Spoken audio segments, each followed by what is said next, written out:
গত ৩ তারিখে আমার মেয়ের জন্মদিন ছিল। তো জন্মদিনের উপলক্ষে আমি আস্ত মুরগির রোস্ট রান্না করেছিলাম। সেই রেসিপি আজকে আমি শেয়ার করতে যাচ্ছি। রোস্ট রান্না করা একদমই ইজি। সবাই কম বেশি রোস্ট রান্না করতে পারে। তারপরও আমি আমার মতো করে একটু ট্রাই করলাম। সেই রেসিপিটি শেয়ার করতে যাচ্ছি। আসসালামু আলাইকুম ভিউয়ার্স। এবার চলেন মূল রেসিপিতে চলে যাই। প্রথমে 800 গ্রামের মতো একটা মুরগি সুন্দর করে চামড়া ফেলে নাড়ি ভুড়ি ফেলে সুন্দর করে পানি দিয়ে পরিষ্কার করে নিয়েছি। এখন 5 চামচের মতো, চা চামচের 5 চামচের মতো ঘরে বানানো টক দই দিয়ে দিলাম। দিয়ে এখন আমি দিয়ে দেবো 1 চামচের মতো লাল মরিচের গুঁড়া, আর দিয়ে হালকা একটু লবণ দিয়ে সুন্দর করে মেখে নিব। আর লাল মরিচের গুঁড়াটা যেটা হয়, আমি একটু রোস্ট রান্না করলে হালকা একটু মরিচ দিয়ে থাকি, কারণ মিষ্টিটা একটু ব্যালেন্স করে, আর হচ্ছে একটু ঝাল ঝাল হলে আমার কাছে ভালো লাগে।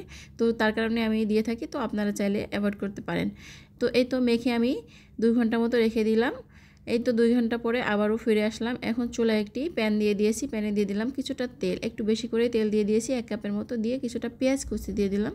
পেঁয়াজ কুচিটা দিয়ে হালকা একটু লবণ দিয়ে দেব। লবণ দিয়ে আমি পেঁয়াজটা ব্রেস্তা করে নেব। আর পেঁয়াজটা ব্রেস্তা তো একদম ইজি, সবাই কম বেশি পারে।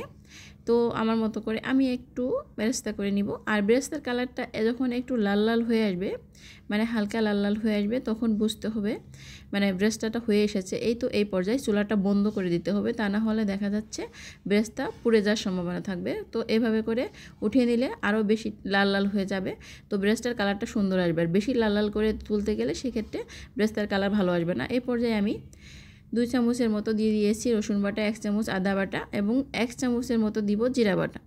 যা যা মশলা লাগবে সেই ঘরে থাকা সব মশলাগুলোই একটু একটু করে দিয়ে দিতে হবে, শুধু হলুদ আর মরিচ ছাড়া। তো এই পর্যায়ে আমি আবারও 2 চামচের মতো টক দই দিয়ে দিলাম। দিয়ে এখন আমি দিয়ে দেবো 2 চামচের মতো বাদাম বাটা, চীনা বাদাম বাটা, বা যে কোনো বাদাম বাটাই দিতে পারেন, তবে চীনা বাদাম বাটা দিলে বেশি ভালো হয়। বাদাম বাটাটা অবশ্যই দিতে হবে, এটা দিলে রোস্টের স্বাদটা আরও দ্বিগুণ হয়। তো এই পর্যায়ে আমি কিছুটা পেঁয়াজ দিয়ে দিলাম, কাঁচা পেঁয়াজ, এবং 2-3টা কাঁচামরিচ দিয়ে দিলাম। দিয়ে আমি হালকা একটু পানি দিব। পানি দিয়ে মশলাটা সুন্দর করে কষিয়ে নিব। তো এই পর্যায়ে দিয়ে দিব রাঁধুনির রোস্টের মশলা। আমি একটা মুরগি যেহেতু রান্না করব, তাই অর্ধেকটা পরিমাণ দিয়ে দিয়েছি। এখন দিয়ে দিলাম গরম মশলা, গোটা গরম মশলা, লবঙ্গ, দারচিনি, এলাচ, এগুলোই দিয়ে আমি সুন্দর করে মশলাটা কষিয়ে নিব যতক্ষণ পর্যন্ত তেলটা উপর দিয়ে ভেসে ভেসে না ওঠে। তো এই পর্যায়ে আমি হালকা একটু লবণ দিয়ে দিলাম। যেহেতু আমি মুরগি মাখানোর সময় একটু লবণ দিয়েছিলাম, তার কারণে এই পর্যায়ে হালকা একটু লবণ দিলাম।